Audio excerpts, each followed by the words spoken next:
ಶಿರಾಡಿ ಘಾಟಿನಲ್ಲಿ ಮತ್ತೆ ಭೂಕುಸಿತ ಉಂಟಾಗಿದೆ. ಕಂಟೈನರ್ ಟ್ಯಾಂಕರ್ ಮೇಲೆ ಮಣ್ಣು ಕುಸಿತ ಆಗಿದೆ. ಭೂಕುಸಿತದಿಂದಾಗಿ ಈ ಒಂದು ಸಂಭವ ಆಗಿರುವಂಥದ್ದು. 3 ಚಾಲಕರ ರಕ್ಷಣೆಯನ್ನ ಮಾಡಲಾಗಿದೆ. ಟ್ಯಾಂಕರ್ ಮತ್ತೆ ಈ ಒಂದು ಮಣ್ಣು ಕುಸಿತದಿಂದಾಗಿ ಶಿರಾಡಿ ಘಾಟಿನಲ್ಲಿ ಸಂಚಾರಕ್ಕೆ ಸುಳಿವನ್ನು ನೀಡಲಾಗ್ತಾ ಇದೆಯಾ ಇಲ್ವಾ ಅನ್ನುವಂಥ ವಿಚಾರ. ಶಿರಾಡಿ ಘಾಟ್ನಲ್ಲಿ ಮತ್ತೆ ಭೂಕುಸಿತ ಉಂಟಾಗಿದೆ. ಶಿರಾಡಿ ಘಾಟಿನಲ್ಲಿ ಪದೇ ಪದೇ ಭೂಕುಸಿತ ಉಂಟಾಗ್ತಾ ಇರುವಂತಹ ಪರಿಸ್ಥಿತಿ. ಘಾಟ್ನಲ್ಲಿ 4ನೇ ಬಾರಿ ಗುಡ್ಡ ಕುಸಿತ ಆಗಿದೆ. ಈ ವರ್ಷದಲ್ಲಿ ಇದು 4ನೇ ಬಾರಿ ಗುಡ್ಡ ಕುಸಿತ ಆಗ್ತಾ ಇರುವಂಥದ್ದು. ಮತ್ತೆ ಸಂಚಾರಕ್ಕೆ ಬ್ರೇಕ್ ಬೀಳುತ್ತಾ ಅನ್ನುವಂತಹ ಪ್ರಶ್ನೆ ಕೂಡ ಎಲ್ರಿಗೂ ಕಾಡ್ತಾ ಇರುವಂಥದ್ದು. ಸಂಪರ್ಕಕ್ಕೆ ಈಗ ಬೆಂಗಳೂರನ್ನ ಸಂಪರ್ಕ ಮಾಡಬೇಕು ಅಂದ್ರೆ ಸಂಪಾಜೆ ಘಾಟ್ ಮಾತ್ರ ಈಗ ಸುರಕ್ಷಿತವಾಗಿರುವಂತಹ ಒಂದು ರಸ್ತೆ. ಅದನ್ನ ಬಿಟ್ಟರೆ ಬೆಂಗಳೂರಿಗೆ ಸಂಪರ್ಕವನ್ನ ಕಲ್ಪಿಸಬೇಕು ಅಂದ್ರೆ ಯಾವ ರೀತಿಯ ಒಂದು ಸಂಪೂರ್ಣವಾಗಿ ಸುರಕ್ಷಿತವಾಗಿರುವಂತಹ ರಸ್ತೆ ಇಲ್ಲ. ಇನ್ನು ಸಂಪಾಜೆ ರಸ್ತೆ ಕೂಡ ಏನಾದರೂ ಅಲ್ಲಿ ಕೂಡ ಭೂಕುಸಿತ ಉಂಟಾದ್ರೆ ಬೆಂಗಳೂರಿಗೆ ಹೇಗೆ ಸಂಪರ್ಕ ಕಲ್ಪಿಸಬೇಕು ಅನ್ನುವಂಥದ್ದು ಕೂಡ ಪ್ರಶ್ನೆ. ಶಿರಾಡಿ ಘಾಟಿನಲ್ಲಿ ಮತ್ತೆ ಪ್ರಕೃತಿಯ ಮುನಿಸು ಆಗಿದೆಯಾ ಅನ್ನುವಂಥದ್ದು ಪ್ರಶ್ನೆ. ಆದರೆ ಪ್ರಾಕೃತಿಕ ವಿಕೋಪ ಏನಿದೆಯಲ್ಲ ಅದು ಕಾರಣ ಅಲ್ಲ ಅನ್ನುವಂಥದ್ದು ಸಾರ್ವಜನಿಕರ ವಾದ. ಅಲ್ಲಿ ಅವೈಜ್ಞಾನಿಕ ಕಾಮಗಾರಿ ಏನು ಮಾಡಿದ್ದಾರೆ ಅದೇ ಕಾರಣವಾಯ್ತಾ ಅನ್ನುವಂಥದ್ದು ಎಲ್ರಿಗೂ ಕೂಡ ಮೂಡ್ತಾ ಇರುವಂತಹ ಪ್ರಶ್ನೆ. ಯಾಕಂದರೆ ಅಲ್ಲಿ ಒಂದು ವಿಚಾರದ ಪ್ರಕಾರ 45 ಡಿಗ್ರಿ ಕೋನದಲ್ಲಿ ಆ ರಸ್ತೆಯನ್ನು ಕಡಿತ ಮಾಡಬೇಕಿತ್ತು. 90 ಡಿಗ್ರಿ ಕೋನದಲ್ಲಿ ಆ ರಸ್ತೆಯನ್ನು ಕಡಿತ ಮಾಡಿ ಅವೈಜ್ಞಾನಿಕವಾಗಿ ರಸ್ತೆಯ ಕಾಮಗಾರಿಯನ್ನು ಮಾಡಿರೋದ್ರಿಂದ ಅಲ್ಲಿ ಪದೇ ಪದೇ ಭೂಕುಸಿತ ಉಂಟಾಗ್ತಾ ಇದೆ ಅನ್ನುವಂಥದ್ದು ಕೂಡ ಪ್ರಶ್ನೆ ಮೂಡ್ತಾ ಇರುವಂಥದ್ದು. ಶಿರಾಡಿ ಘಾಟಿನಲ್ಲಿ ಎಲ್ಲರೂ ಕೂಡ ಹೇಳೋದು ಜೋರಾಗಿ ಮಳೆ ಬರ್ತಾ ಇದೆಯಪ್ಪ, ಈ ಮಳೆಯಿಂದಾಗಿ ಗುಡ್ಡ ಕುಸಿತ ಆಗುವಂಥದ್ದು ಸಾಮಾನ್ಯ ಅನ್ನುವಂಥದ್ದು ಎಲ್ಲರೂ ಕೂಡ ಅನ್ಕೊಂಡಿದ್ರೆ ನಿಜವಾಗ್ಲೂ ಅದು ತಪ್ಪು. ಪ್ರತಿ ಬಾರಿ ಮಳೆ ಬರುತ್ತೆ, ಪ್ರತಿ ವರ್ಷ ಮಳೆ ಬರುತ್ತೆ. ಆದರೆ ಈ ಬಾರಿ ಯಾಕೆ ಬಾರಿ ಬಾರಿ ಭೂಕುಸಿತ ಉಂಟಾಗ್ತಾ ಇದೆ ಅಂದರೆ ಅದಕ್ಕೆ ಖಂಡಿತವಾಗ್ಲೂ ಅವೈಜ್ಞಾನಿಕ ಕಾಮಗಾರಿ ಕಾರಣನಾ? ಅದು ಕಾರಣ ಅದೇ ಅನ್ನುವಂಥದ್ದು ಎಲ್ಲರ ಕೂಡ ವಾದ. ಶಿರಾಡಿ ಘಾಟಿನಲ್ಲಿ ಪ್ರಾಕೃತಿಕ ವಿಕೋಪ ಆಗಿ ಭೂಕುಸಿತ ಆಗಿದೆ ಅನ್ನುವಂಥದ್ದ ಒಂದು ಆರೋಪ. ಹಲವಾರು ಬಾರಿ ಭೇಟಿ ನೀಡಿದಂತಹ ರಾಜಕಾರಣಿಗಳೇ, ಯಾರು ಕುಮಾರಸ್ವಾಮಿ ಬಂದಿದ್ರು, ರಾಜಣ್ಣ ಬಂದಿದ್ರು, ಆರ್ ಅಶೋಕ್ ಕೂಡ ಬಂದಿದ್ರು, ಎಲ್ಲರೂ ಕೂಡ ಸ್ಥಳಕ್ಕೆ ಭೇಟಿಯನ್ನ ನೀಡಿದ್ದಾರೆ. ಭೇಟಿ ನೀಡಿ ಏನ್ ಮಾಡಿದ್ದಾರೆ, ಫೋಟೋ ತಗೊಂಡು ಹೋದವ್ರದ್ದು ಆಮೇಲೆ ಸುದ್ದಿ ಇಲ್ಲ. ನೋಡಿ, ಅವ್ರು ಬಂದು ಹೋದ ನಂತರ ಕೂಡ ಭೂಕುಸಿತ ಉಂಟಾಗಿದೆ.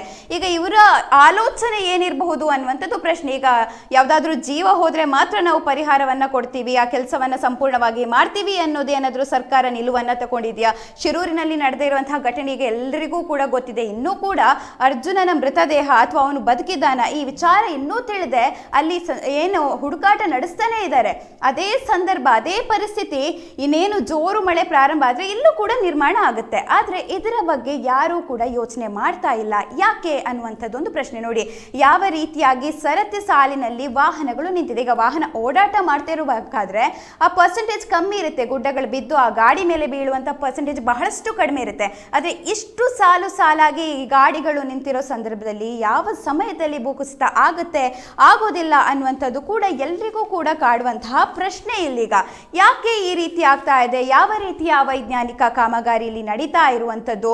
ಈ ವರ್ಷದಲ್ಲಿ 4 ಬಾರಿ ಗುಡ್ಡ ಕುಸಿತ ಆಗಿದೆ. 4 ಬಾರಿ ಆದರೂ ಕೂಡ ಪೇಪರಲ್ಲಿ ಬರುತ್ತೆ, ನ್ಯೂಸಲ್ಲಿ ಬರುತ್ತೆ, ಎಲ್ಲರೂ ಕೂಡ ಇದ್ರ ಬಗ್ಗೆ ಮಾತಾಡ್ತಾರೆ. ಆದರೆ ಇದಕ್ಕೆ ಬೇಕಾಗಿರುವಂತಹ ಕ್ರಮಗಳನ್ನು, ಸೂಕ್ತ ಕ್ರಮಗಳನ್ನು ಯಾರೂ ಕೂಡ ಕೈಗೊಂಡಿಲ್ಲ. ರಾಜಕಾರಣಿಗಳು ಕೂಡ ಭೇಟಿ ನೀಡ್ತಾರೆ. ಎಲ್ರಿಗೂ ಕೂಡ ಗೊತ್ತು ಶಿರಾಡಿ ಘಾಟಿಯಲ್ಲಿ ಈ ರೀತಿಯಾಗಿರುವಂಥ ಗುಡ್ಡ ಕುಸಿತ ಆಗ್ತಾ ಇದೆ ಅಂತ.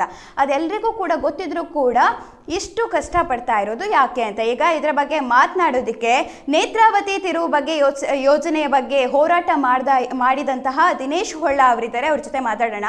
ದಿನೇಶ್ ಹೊಳ್ಳ ಅವರೇ, ನೋಡಿ, ಅವೈಜ್ಞಾನಿಕ ಕಾಮಗಾರಿಯಿಂದಾಗಿ ಈ ರೀತಿಯ ಸಮಸ್ಯೆ ಆಗಿದೆ ಅಂತ ಹೇಳೋದು. ಯಾಕಂದ್ರೆ ಗುಡ್ಡವನ್ನ ಹೇಗೋ ಅಗ್ದು ಹೇಗೋ ರಸ್ತೆಯನ್ನ ನಿರ್ಮಾಣ ಮಾಡಿದ್ರೆ ಅಲ್ಲಿ ಸಮಸ್ಯೆಗಳು ಪ್ರಾರಂಭ ಆಗುತ್ತೆ. ಯಾಕೆ ಈ ರೀತಿ ಆಗ್ತಾ ಇದೆ ಅವೈಜ್ಞಾನಿಕ ಕಾಮಗಾರಿಗಳು? ಇದ್ರ ಬಗ್ಗೆ ಮಾಹಿತಿ ಇದೆಯಾ ನಿಮ್ಗೆ? ನೋಡಿ, ಈಗ ಆಗಿರುವ ಎಲ್ಲಾ ಭೂಕುಸಿತಗಳು ಒಂದು ರೀತಿಯಲ್ಲಿ ಸರ್ಕಾರಿ ಕೃಪಾ ಪೋಷಿತ ದುರಂತ. ಇದು ನೇಚರ್ ಇಂದ ಆಗುವಂತದಲ್ಲ, ಇದು ಜನರಿಂದ ಮತ್ತು ನಮ್ಮ ಸರ್ಕಾರದ ಅಸಂಬದ್ಧ ಯೋಜನೆಗಳಿಂದ ಆಗುವಂತ ಭೂಕುಸಿತ ಇದು. ಹಲೋ, ಕೇಳಿಸ್ತಾ ಇದೆ, ಹೇಳಿ. ನೋಡಿ, ಈಗ ಶಿರಾಡಿಯಲ್ಲಿ ಈಗ ಮೊನ್ನೆ ನಿರಂತರವಾಗಿ ಭೂಕುಸಿತ ಆಗ್ತಾ ಉಂಟು. ನೋಡಿ, ಎತ್ತಿನಹೊಳೆ ಯೋಜನೆಗೆ ನಾವು 2012ರಲ್ಲಿ ಅಲ್ಲಿ ಕಾಮಗಾರಿ ಆರಂಭವಾಗುವಾಗಲೇ ಹೇಳಿದ್ದೇವೆ, ಇಲ್ಲಿ ಲಂಬಾಂತರ ದೀರ್ಘವಾಗಿರುವಂತಹ ಬೆಟ್ಟ ಕಣಿವೆಗಳಲ್ಲಿ ನೀವು ಪೈಪಣಿಗೋಸ್ಕರ ಬೆಟ್ಟವನ್ನು ಕೊರೆದು ಕಾಮಗಾರಿ ಮಾಡಿದ್ರೆ ಇದು ಖಂಡಿತ ಭೂಕುಸಿತ ಆಗ್ತದೆ ಅಂತ ನಾವು ಹೇಳಿದ್ದೇವೆ. ಈಗ ಆಗ್ತಾ ಇರೋದು ಅದೇ. ಯಾಕಂತ ಹೇಳಿದ್ರೆ ಅಲ್ಲಿ ಇಡೀ ಅದು ಕೆಂಪು ಹೊಳೆ ಉಪನದಿಗಳು, ಎತ್ತಿನ ಹೊಳೆ, ಕೇರಿ ಹೊಳೆ, ಹೊಂಗದ ಹೊಳೆ, ಕಾಡುಮನೆ ಹೊಳೆ ಅಂತ ಹೇಳ್ಕೊಂಡು ಅವೆಲ್ಲವೂ ಬೆಟ್ಟಗಳ ಮೇಲಿಂದ ಕೆಳಗಡೆಗೆ ಹರಿದು ಬರುವಂತವು. ಅಲ್ಲಿಯ ಮಳೆಯ ಸೆನ್ಸಿಟಿವ್ ಅಂದ್ರೆ ನಾವು ಮಳೆಯ ನೀರಿನ ಕ್ಯಾಚ್ಮೆಂಟ್ ಏರಿಯಾ ಅಂತ ಹೇಳ್ತೇವೆ. ಮಳೆ ನೀರನ್ನು ಹಿಡಿದಿಟ್ಟುಕೊಳ್ಳುವಂತಹ ಪ್ರದೇಶಗಳು ಬೆಟ್ಟದ ಮೇಲ್ಗಡೆ ಇರೋದು. ಆ ಹುಲ್ಲುಗಾವಲು, ಆ ಶೋಲಾ ಮಳೆಕಾಡನ್ನು ಸಂಪೂರ್ಣವಾಗಿ ಬರಿದು ಮಾಡಿದ ನಂತರ, ಆ ಬೆಟ್ಟಗಳ ಒಳಗೆ ಡೈನಮೈಟ್ ಹಾಕಿ ಬಂಡೆಗಳನ್ನು ಬ್ಲಾಸ್ಟ್ ಮಾಡಿದ ನಂತರ ಭೂಕುಸಿತ ಆಗ್ಲೇಬೇಕು ನೋಡಿ. ಇದು ಜನಗಳಿಗೆ ಎಚ್ಚರಿಸಿದ್ದೇವೆ, ಜನಪ್ರತಿನಿಧಿಗಳು ಎಚ್ಚರಿಸಿದ್ದೇವೆ, ಅದು ಯಾರು ಈ ಬಗ್ಗೆ ಸೀರಿಯಸ್ ಆಗಿ ಇದು ಮಾಡಿಲ್ಲ. ಒಂದು. ಎರಡನೇದಾಗಿ ಈಗ ಮಡಿಕೇರಿಯಲ್ಲಿ ಯಾಕೆ ಆಗ್ತಾ ಉಂಟು ಅಂತ ಹೇಳಿದ್ರೆ ನೋಡಿ, ಕಾಡಿನ ಒಳಗೆಲ್ಲ ಅರಣ್ಯ ಒತ್ತುವರಿ ಮಾಡಿಕೊಂಡ್ರು, ಹೋಮ್ ಸ್ಟೇ ಮಾಡಿದ್ರು, ರೆಸಾರ್ಟ್ ಮಾಡಿದ್ರು. ಆ ಸೆನ್ಸಿಟಿವ್ ಏರಿಯಾ ಅಂತ ಹೇಳ್ತೇವೆ, ನದಿಗಳ ಸೂಕ್ಷ್ಮ ಪ್ರದೇಶ ಮತ್ತು ಅಡವಿಯ ಸೂಕ್ಷ್ಮ ಪ್ರದೇಶ, ಈ ಎರಡೂ ಪ್ರದೇಶಗಳಿಗೆ ಮಾನವ ಹಸ್ತಕ್ಷೇಪ ಅಥವಾ ಯಾವುದೇ ಚಟುವಟಿಕೆಗಳು ಮಾಡಿದ ಕೂಡಲೇ ಭೂಕುಸಿತ ಆಗ್ಲೇಬೇಕು. ಯಾಕೆಂದ್ರೆ ಅಲ್ಲಿಯ ಮೇಲ್ಮೈ ಪದರ, ಈಗ ಶೋಲಾ ಕಾಡಿನ ಅಥವಾ ಹುಲ್ಲು ಪದರದ ಮೇಲ್ಮೈ ಪದರದ ಆ ಸೂಕ್ಷ್ಮ ಪ್ರದೇಶವನ್ನು ನಾವು ಹಾಳು ಮಾಡಿದ ನಂತರ ಮರಗಳ ಬೇರುಗಳನ್ನು ಹಿಡಿದಿಟ್ಟುಕೊಳ್ಳುವಂತಹ ಒಳಗಿನ ಮಣ್ಣು ಸಡಿಲಾದ ಕೂಡಲೇ ಮಳೆ ಬರುವಾಗ, ಧಾರಾಕಾರ ಮಳೆ ಬರುವಾಗ ಭೂಕುಸಿತ ಆಗುವಂತದ್ದೇ. ಇದು ಸಹಜ ಮತ್ತು ಅನಿವಾರ್ಯ. ಇದು ಮ್ಯಾನ್ ಮೇಡ್ ಟ್ರಾಜಿಡಿ ಅಲ್ಲ. ಈಗ ಅವೈಜ್ಞಾನಿಕ ಕಾಮಗಾರಿ ನಡೆದು ಹೋಗಿದೆ, ಈಗ ಅದಕ್ಕೆ ನಾವೇನು ಮಾಡಕ್ಕಾಗಲ್ಲ. ಆದ್ರೆ 2 ವಾರದಲ್ಲೇ 3 ಬಾರಿ ಭೂಕುಸಿತ ಉಂಟಾಗಿದ್ದು, ಇದೆಲ್ಲ ವಿಚಾರ ಎಲ್ರಿಗೂ ತಿಳಿದಿರುವಂತದ್ದು. ಆದ್ರೂ ಕೂಡ ಯಾವುದೇ ರೀತಿಯ ಸೂಕ್ತ ಕ್ರಮ ಕೈಗೊಳ್ತಿಲ್ಲ. ಒಂದ್ ವಿಚಾರ ಕೈಗೊಂಡ್ರೆ ಯಾವ ರೀತಿ ಒಂದು ಸೂಕ್ತ ಕ್ರಮವನ್ನ ಕೈಗೊಳ್ಬಹುದು ಈಗ ಅದೆಲ್ಲವನ್ನ ಒಂದ್ಸಲ ನಿಲ್ಸೋದಿಕ್ಕೆ? ಅಲ್ಲ, ಈಗ ಆದ ಕಾಮಗಾರಿ ಬಿಡಿ, ಈಗ ಮುಂದೆ ಆಗುವಂತ ಕಾಮಗಾರಿ ಪ್ರದೇಶಗಳಲ್ಲಿ ಅಲ್ಲಿಯ ಮಣ್ಣಿನ, ಅಲ್ಲಿಯ ನೀರಿನ ಧಾರಣಾ ಶಕ್ತಿಯನ್ನು ಅಳೆದು ಇದು ಸೂಕ್ತವ ಸಹ್ಯವ ಅಂತ ಮಾಡಿ ಕಾಮಗಾರಿ ಮಾಡಿದ್ರೆ ಮುಲ್ಬಹುದು. ಮತ್ತೆ ಸಮಾನಾಂತರ ಪ್ರದೇಶದಲ್ಲಿ ಮಾಡಿದ್ರೆ ಇಂತ ಯಾವ ಸಮಸ್ಯೆಗಳಿಲ್ಲ. ಈ 40 ಡಿಗ್ರಿ 80 ಡಿಗ್ರಿ ಬೆಟ್ಟಗಳ ಕಣಿವೆಗಳಲ್ಲಿ ಯಾವುದೇ ಕಾಮಗಾರಿ ಮಾಡಿ, ಅದು ಎತ್ತಿನ ಹೊಳೆ ಅಂತಲ್ಲ, ಯಾವುದೇ ಜಲವಿದ್ಯುತ್ ಯೋಜನೆ ಮಾಡಿ, ಗಣಿಗಾರಿಕೆ ಮಾಡಿ, ಬಿಲ್ಡಿಂಗ್ ಮಾಡಿ ಅಲ್ಲಿ ಕಾಮಗಾರಿ ರಸ್ತೆ ಮಾಡ್ಬೇಕಾದ್ರೆ ಎಲ್ಲಾ ಕಾಡಿನ ಒಳಗೆ ಇದು ಮಾಡ್ತಾ ಇದ್ದಾರೆ. ಆಮೇಲೆ ಪೈಪ್ಲೈನ್ ಹಾಕಿಕ್ಕೆ ಬೆಟ್ಟವನ್ನು ಕೊರಿಬೇಕು ನೋಡಿ, ಇದು ಸೂಕ್ಷ್ಮ ಪ್ರದೇಶ. ಇದು ಇನ್ನು ಮುಂದೆ ಆದ್ರೂ, ಈಗ ಆದದ್ದಾಯ್ತು, ಇನ್ನು ಮುಂದೆ ಆದ್ರೂ ಅಂತ ಪ್ರದೇಶಗಳಲ್ಲಿ ಪೈಪ್ಲೈನ್ ಹಾಕಿ, ಮೊನ್ನೆಯಲ್ಲಿ ಹಾರ್ಲೆಯಲ್ಲಿ ಭೂಕುಸಿತ ಆದಾಗ ಎತ್ತಿನ ಹೊಳೆ ಇಂಜಿನಿಯರ್ ಬಂದ್ರು, ಎತ್ತಿನ ಹೊಳೆ ಪ್ರಾಜೆಕ್ಟ್ಗೂ ನಮ್ಗೂ ಸಂಬಂಧವಿಲ್ಲ ಅಂತ ಹೇಳಿದ್ರು. ಅಲ್ಲಿ ಕಾಣ್ತಾ ಉಂಟು ಮಣ್ಣಿನ ಒಳಗಿನ ಪೈಪ್ಲೈನ್, ಮೇಲಿಂದ ಎಲೆಕ್ಟ್ರಿಕ್ ಕೇಬಲ್ ಲೈನ್ ಕಾಣ್ತಾ ಉಂಟು. ಅಂದ್ರೆ ಜನತೆ ಇನ್ನದೇನು ಗೊತ್ತುಂಟಾ, ನಮ್ಮ ಎಸ್ಟೇಟ್, ನಮ್ಮ ಕೃಷಿ ಭೂಮಿ, ನಮ್ಮ ಮನೆ ಸುತ್ತ ಇಂಥ ಕಾಮಗಾರಿ ಮಾಡಬಾರ್ದು ಅಂತ ಇದಕ್ಕೆ ಒತ್ತಡ ಹೇರಿದಲ್ಲಿ ಇನ್ನು ಮುಂದೆ ಆದ್ರೆ ಆಗುವ ದುರಂತವನ್ನು ತಪ್ಪಿಸಬಹುದು. ಯಾಕಂದ್ರೆ ಈಗ ನೋಡಿ, ಶಿರೂರಲ್ಲಿ ಅಂಕೋಲದಲ್ಲಿ ಸಾಮಾನ್ಯ ಒಬ್ಬರಿಗೆ ಗೊತ್ತಾಗ್ತದೆ, ತಂತ್ರಜ್ಞಾನ ಬಿಡಿ, ಟೆಕ್ನಿಷಿಯನ್ ಬಿಡಿ, ರಸ್ತೆಗೆ ಅಗಲ ಮಾಡ್ಲಿಕ್ಕೆ ಬೆಟ್ಟವನ್ನು ಎಷ್ಟು 90 ಡಿಗ್ರಿಯಲ್ಲಿ ಕಡ್ದಿದ್ದಾರೆ.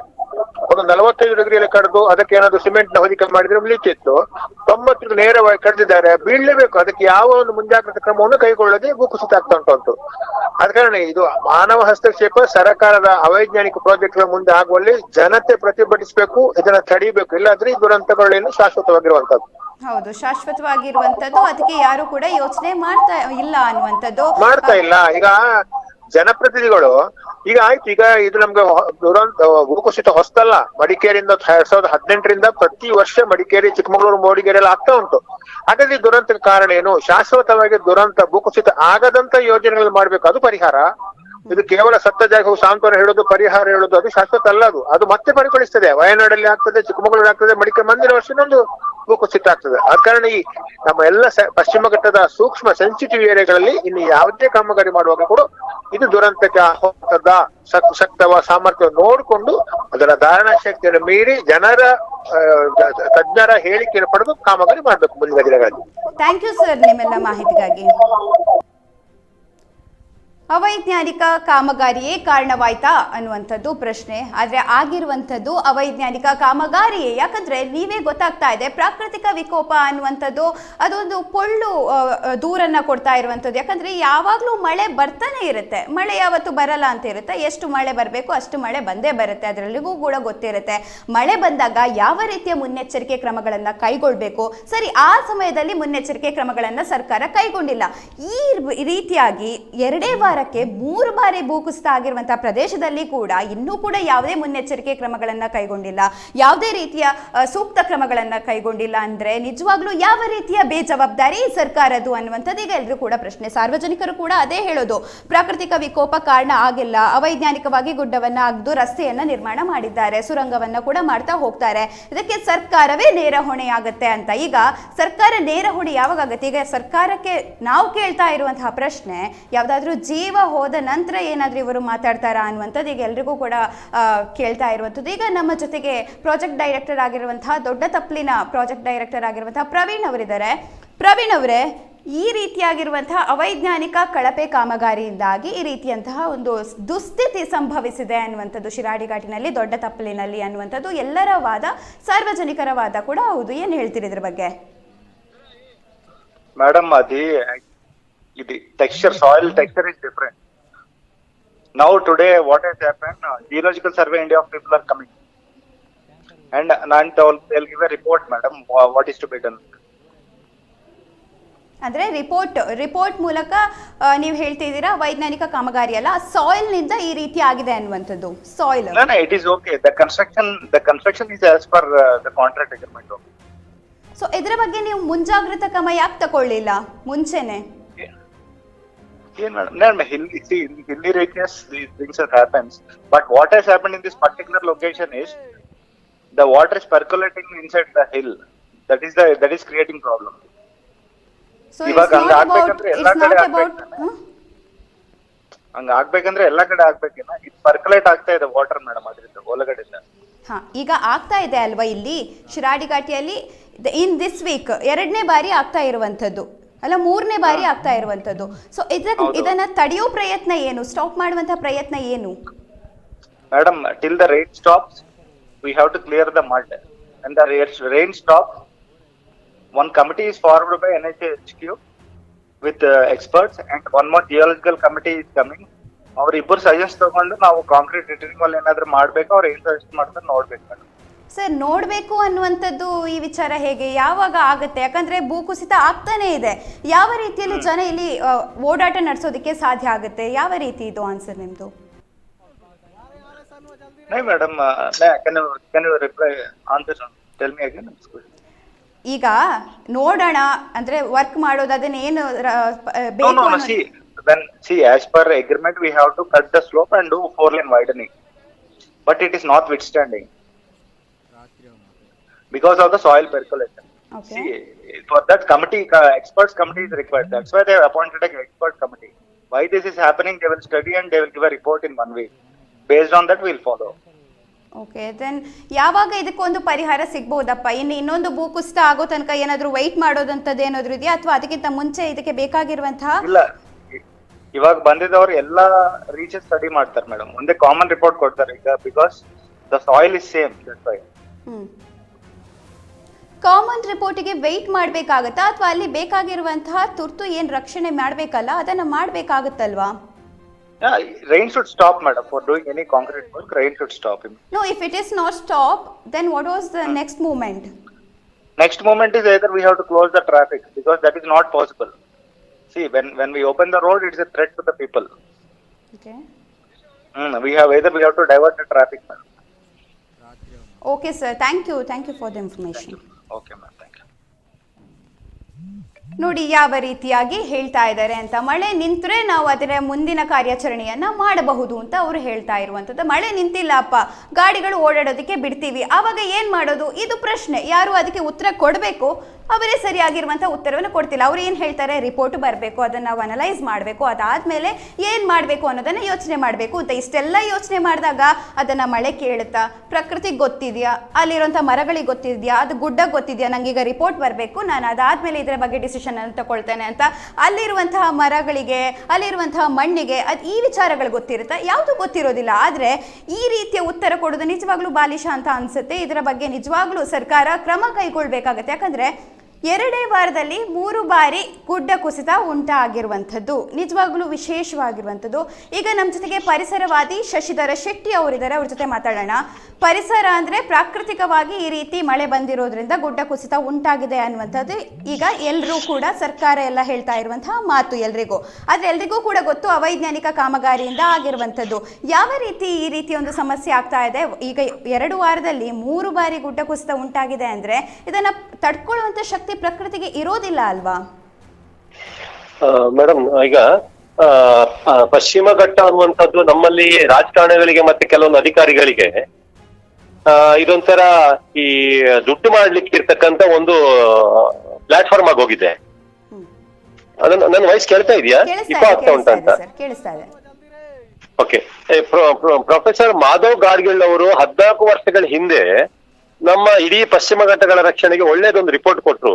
ಅದನ್ನ ಆವಾಗಲೇ ಖಂಡಿತವಾಗಿ ಎಲ್ಲಾ ಕಡೆ ಅದನ್ನ ಅನುಷ್ಠಾನಕ್ಕೆ ತಂದಿದ್ರೆ ಇವತ್ತು ಪಶ್ಚಿಮ ಘಟ್ಟಕ್ಕೆ ಈ ದುಸ್ಥಿತಿ ಬರ್ತಾ ಇರ್ಲಿಲ್ಲ, 100 ಜನ ಈ ರೀತಿ ಸಾಯ್ತಾ ಇರ್ಲಿಲ್ಲ.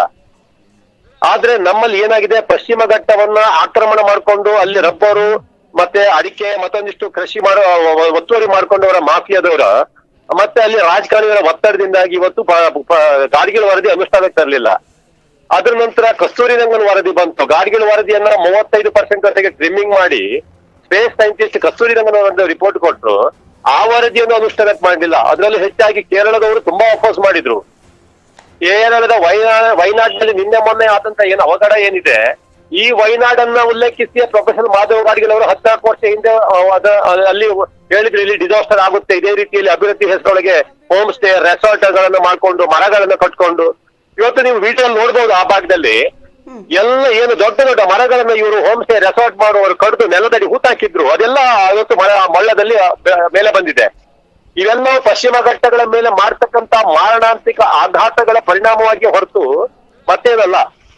ಇದು ಇನ್ನು ಈಗ ಚಾರ್ಮಾಡಿ ಇರ್ಬೋದು, ಶಿರಾಡಿ ಘಾಟಿ ಇರ್ಬೋದು, ಇನ್ನು ಸುರಂಗ ಮಾರ್ಗ ಅಂತೆ, ಅಲ್ಲಿ ಶರಾವತಿ ಭೂಗರ್ಭ ಪ್ರಾಜೆಕ್ಟ್ ಅಂತೆ, ಸಿಗಂದೂರು ಕೊಲ್ಲೂರು ಮರ, ಅಲ್ಲಿ ಇನ್ನೊಂದು 4 ವೇಗೆ ಇನ್ನೊಂದು 2 ಲಕ್ಷ ಮರ ಕಡಿಯುವುದು, ಶರಾವತಿ ಭೂಗರ್ಭ ಪ್ರಾಜೆಕ್ಟ್ 2 ಲಕ್ಷ ಮರ ಕಡಿಯುವುದು, ಹುಬ್ಬಳ್ಳಿ ಅಂಕೋಲ ರೈಲ್ವೆ ಮಾರ್ಗಕ್ಕೆ 2 ಲಕ್ಷ ಮರ ಕಡಿಯುವುದು ಕೇಳಿದ್ರೆ ನಾವು ಅಭಿವೃದ್ಧಿ ಮಾಡ್ತೀವಿ ಅಂತೇಳಿ ಹೇಳಿ, ಇದು ಅಭಿವೃದ್ಧಿ ಅಲ್ಲ.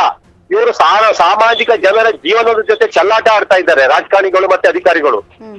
ಮತ್ತೆ ಮುಂದಿನ ತಲೆಮಾರಿನ ಜನತೆಗಳು, ಮುಂದೆ ಹುಟ್ಟತಕ್ಕಂತ ಮಕ್ಕಳುಗಳು ಒಂದೊಳ್ಳೆ ಆಕ್ಸಿಜನ್ ಇಲ್ಲದೆ, ಒಳ್ಳೆ ಕುಡಿಯಕ್ ನೀರಿಲ್ದೆ, ಏನು ಇರುವಂತ ದುಡ್ಡನ್ನೆಲ್ಲ ಕ್ಯಾನ್ಸರ್ ಹಾಸ್ಪಿಟ್ಲಿಗೆ ಸುರಿಯುವಂತ ಪರಿಸ್ಥಿತಿ ಖಂಡಿತವಾಗಿ ಮುಂದೆ ಆಗುತ್ತೆ ಮೇಡಮ್. ಇದು ಎಚ್ಚರಿಕೆಗೆ ಒಳ್ಳೆ ಹೇಳಿದ್ರೆ ಇದಕ್ಕೆಲ್ಲಾ ಒಂದು ಪರಿಹಾರ ಏನ್ ಹೇಳಿದ್ರೆ, ನಮ್ಮ ಪ್ರೊಫೆಸರ್ ಮಾಧವ್ ಗಾಡ್ಗಿಲ್ ಅವರು ಕೊಟ್ಟಂತ ವರದಿಯನ್ನ ಯಾವುದೇ ಮುಲಾಜಿಲ್ಲದೆ ಇವತ್ತು ರಾಜ್ಯಾದ್ಯಂತ ದೇಶಾದ್ಯಂತ ಅನುಷ್ಠಾನಕ್ಕೆ ತರುವುದೊಂದೇ ಇದಕ್ಕೆ ದಾರಿ ಬಿಟ್ಟರೆ ಮತ್ತೆ ಬೇರೆ ಯಾವುದಿಲ್ಲ. ಇನ್ನೊಂದು ಪ್ರಮುಖವಾದ ವಿಚಾರವನ್ನು ನಾನಿಲ್ಲಿ ಪ್ರಸ್ತಾಪ ಮಾಡ್ಲಿಕ್ಕೆ ಇಚ್ಛೆ ಪಡ್ತೀನಿ. ನಮ್ಮಲ್ಲಿ ವೆಟ್ಲ್ಯಾಂಡ್ ಪ್ರೊಟೆಕ್ಷನ್ ಆಕ್ಟ್ ಅನ್ನ ಜಾರಿ ತರಬೇಕು.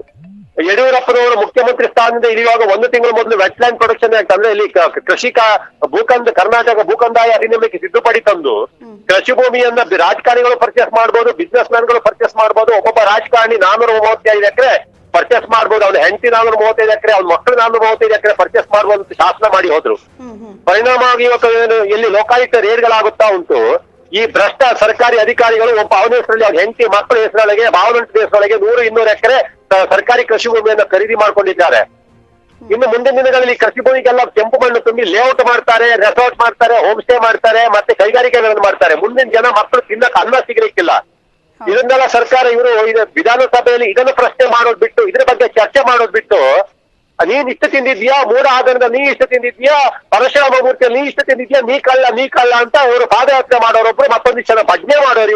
ಇವ್ರು ನಾಟಕ ಮಾಡಕ್ ಕಲಿಸಿರೋದು ನಾವು ಇವರನ್ನ.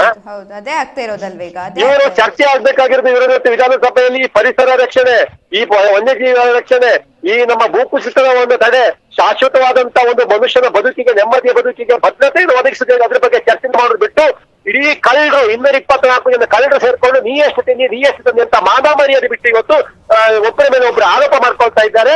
ಇದು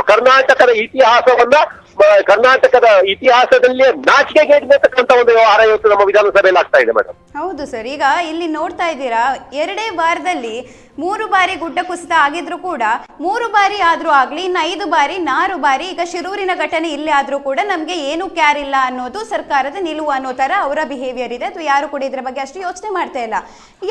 ಯಾರು ಹೊಣೆ, ಯಾರು ಇದಕ್ಕೆ ಹೊಣೆ ಅನ್ನುವಂಥದ್ದು ಈಗ ಅಲ್ವಾ ವಾದ. ನೋಡಿ, ಇವತ್ತು ಒಬ್ಬ ಅಂಗಡಿ ಹಾಕ್ತಾನೆ, ಒಂದು 50,000 1 ಲಕ್ಷ ಹಾಕಿ ಒಂದು ಸಣ್ಣ ಕ್ಯಾಂಟೀನ್ ಹೋಟೆಲ್ ಅಥವಾ ಯಾವ್ದೋ ಅಂಗಡಿ ಹಾಕ್ತಾನೆ.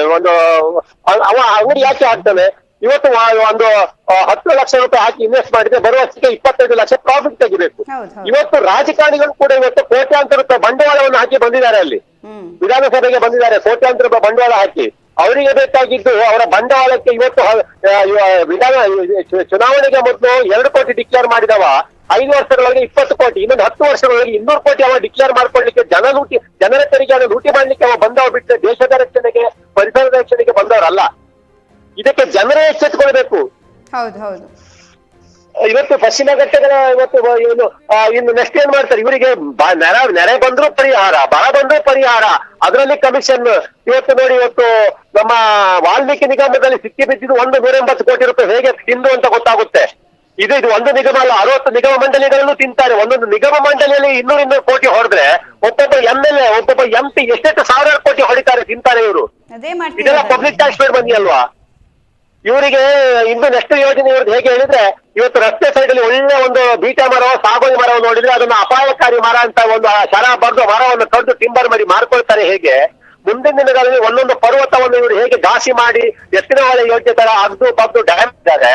ಈ ಪರ್ವತ ಅಪಾಯಕಾರಿ ಸ್ಥಿತಿಯಲ್ಲಿದೆ, ಕುಸಿಯುವ ಸ್ಥಿತಿಯಲ್ಲಿದೆ ಅಂತ ಅದಕ್ಕೆ ತಡೆದಂಡೆ ಕಾರ್ಯಕ್ರಮಕ್ಕೆ ತಡೆದಂಡೆ ಕಟ್ಟೋರು ಯಾವುದು, ಅದಕ್ಕೆ ಒಂದು ಸಾವಿರಾರು ಕೋಟಿ, ಲಕ್ಷಾಂತರ ಕೋಟಿಯನ್ನು ಬಜೆಟ್ ಅಲ್ಲಿ ಇಟ್ಟು ಅದರಲ್ಲಿ ಕಮಿಷನ್ ನೋಡ್ಲಿಕ್ಕೆ ಇನ್ನು ಮುಂದಿನ ದಿನಗಳಲ್ಲಿ ಯೋಜನೆಗಳನ್ನ ಮಾಡ್ಕೊಳ್ತಾರೆ. ಅದೇ ಯೋಜನೆಗಳು. ಇವರಿಗೆ ತಡೆದಂಡೆ ಅಷ್ಟೇ, ತಡೆದಂಡೆ ಅಪಾಯಕಾರಿ ಪರ್ವತಕ್ಕೆ ತಡೆದಂಡೆ. ಅಲ್ಲಿ ಮರಗಿಡಗಳನ್ನು ಬೆಳೆಸಿ ಶಾಶ್ವತವಾಗಿ ಪರ್ವತ ಕುಸಿದಿದ್ದಾಗೆ ಮಾಡುವಂತದ್ದು, ಅಲ್ಲಿ ಆಕ್ಸಿಜನ್ ಉತ್ಪತ್ತಿ ಮಾಡುವಂತದ್ದು, ಪ್ರಾಣಿ ಪಕ್ಷಿಗಳಿಗೆ ಅನುಕೂಲ ಮಾಡಿಕೊಡುವಂತದ್ದು, ಅದೆಲ್ಲ ಬೇಡ ಇವರಿಗೆ.